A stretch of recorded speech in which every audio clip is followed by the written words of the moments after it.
With Steven Universe coming to a conclusion and leaks to certain episodes coming out, I'd like to present my theory on the true purpose of the rose quartz gem. This will contain spoilers for the episode Trial and part of the Wanted Steven Universe special that's supposed to be airing later this year.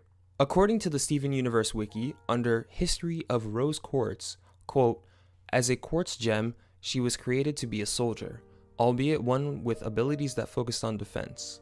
Noticeably, she was able to effortlessly defeat a fusion of 3 rubies in an instant. She was proficient in both combat as well as military command and strategy, being able to lead the crystal gems from the front line in a successful rebellion against their home world." End quote. What if this wasn't the case? What if defense wasn't the primary focus of a rose quartz gem? What if it was actually preservation? It was explained to us in the episode Trial that there were no rose quartz gems in Pink Diamond's entourage or her defenses. It has been hammered to us time and time again that quartz gems are a dime a dozen. That means they can make a ton for very limited resources, i.e. kindergartens A and B, the ones that Amethyst and Jasper were grown in. I just want to take a brief second to acknowledge the fact that Jasper is indeed thick as fuck. And if you don't agree, your gemstone is trash. Each gem is given a specific purpose and task to complete. Now, as I understand it, Homeworld has a ton of tech.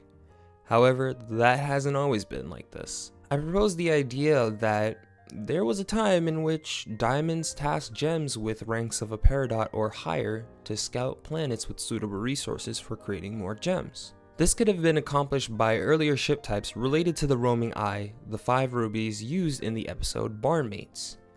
Its wiki description is as follows. The roaming eye are massive meteor-like homeworld tracking spacecrafts. End quote.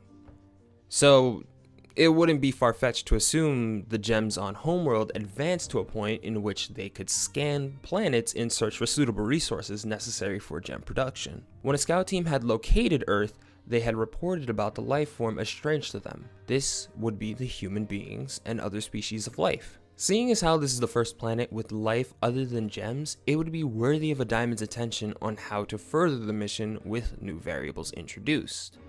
Now, through mere observation most likely done by a peridot, and no threats foretold by a sapphire, it would be safe to assume that 1, if not 4, Diamonds want to see this new life form enter Pink Diamond. We really haven't seen much of how old Homeworld works. However, we can pinpoint around what time and era extraterrestrial gems started finding their way to Earth. Earth's history is divided into eras. We are currently in the Cenozoic era, which stems back as far as 65 million years ago, which is around the time the mass extinction of the dinosaurs has been dated. Eras are subcategorized into periods. The Cenozoic is made up of 3 periods: the Paleogenic period, the Neogene period, and the Quaternary period. Periods are broken down into time frames called epochs, and the Quaternary period is composed of 2 epochs: Pleistocene epoch, which dates from 2.6 million years ago to around 12,000 years ago, and the Holocene epoch starting at 2k years ago to, well, now actually. We are part of human history and we spend our time deciphering hidden origins in children's cartoons. We are the scum in the eyes of our ancestors. You still there?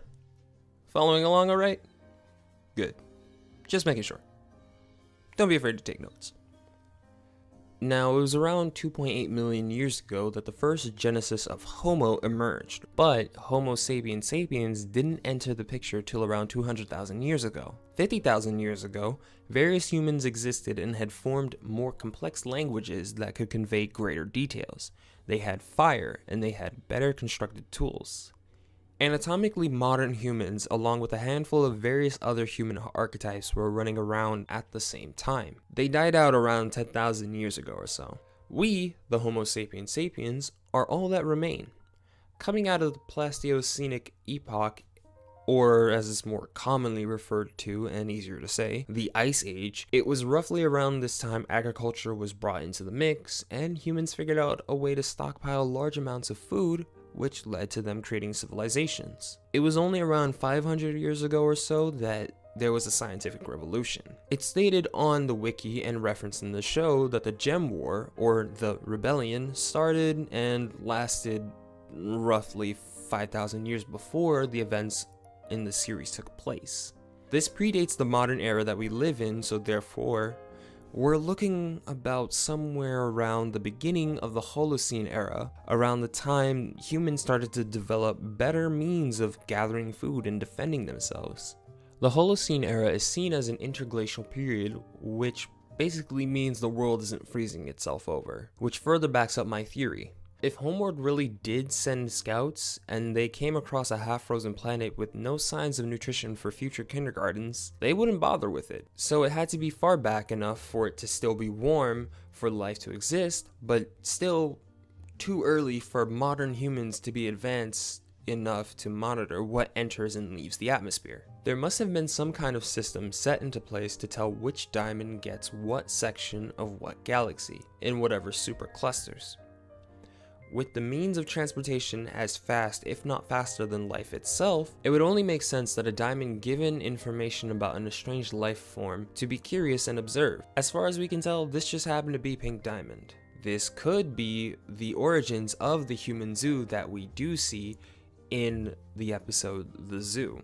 As far as we can tell, the one who was the most curious and the one who wanted to observe the humans more closely just happened to be Pink Diamond.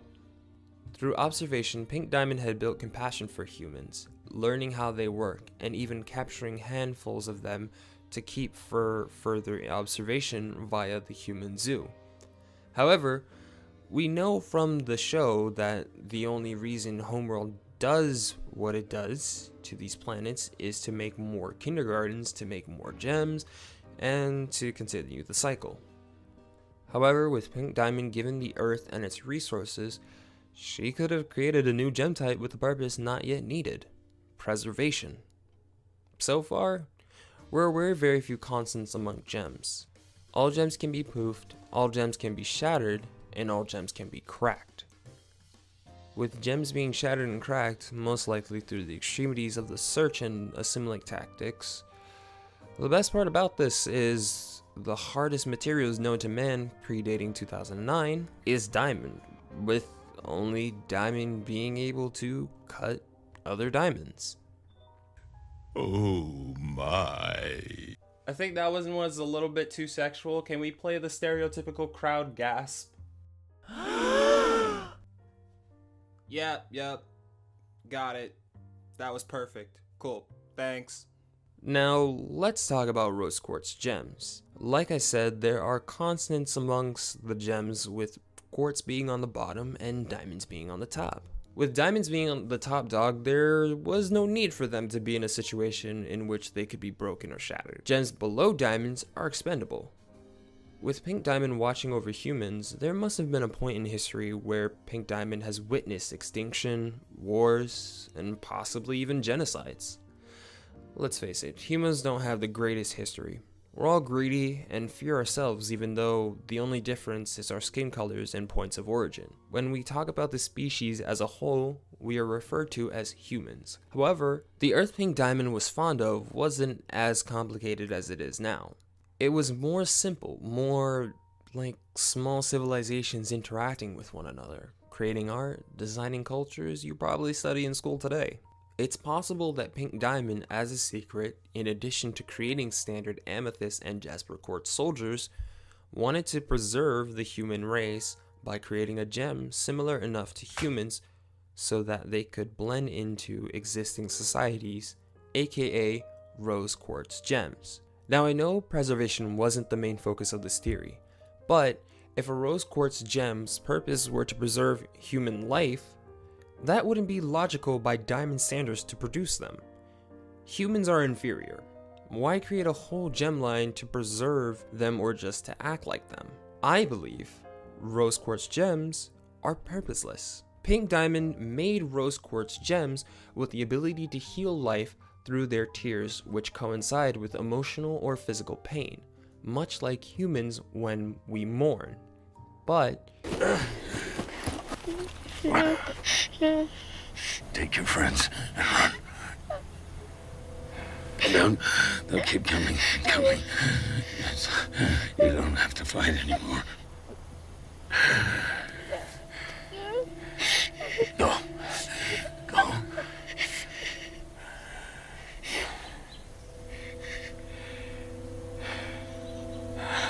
Don't be what they made you. Pink Diamond wanted the Quartz to learn about this on their own through their own experiences. Without the knowledge of these abilities and without a purpose, these gems were thrusted into an existential crisis, much like Steven in Lion 4 alternate ending. Pink Diamond was forced to bubble the defective rose quartz gems. After blue, yellow, and white have figured out what Pink was trying to do, she was seen as the black sheep of the group.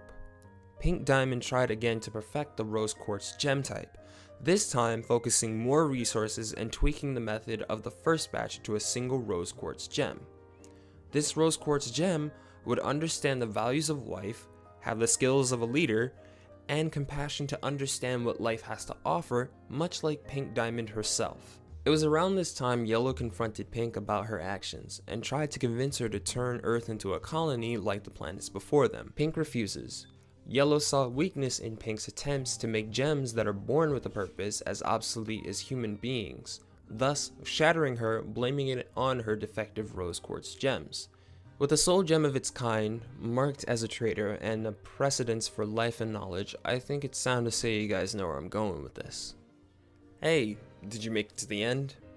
Did you like my theory? Well, honestly, I think it was pretty cool when I came up with it myself, so if you're not really all that pleased with my theory, please feel free to leave your own theory in the comments down below. I'd love to see what you'd have to say.